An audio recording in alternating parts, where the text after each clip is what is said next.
Drowning. That was me, year one managing my own rentals. I thought buying the property was the finish line. Turns out it was just the messy starting block. Getting those keys felt incredible, pure win. Then came the flood. Literally sometimes, but mostly a flood of problems. Blocked toilets at midnight? Check.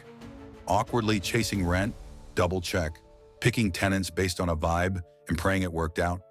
Yeah, that bombed hard. My passive income dream morphed into an active nightmare, sucking up all my time and energy. Spreadsheets haunted my sleep. I was this close to selling, just cutting my losses. But something clicked. I refused to let leaky faucets sink my investment dreams.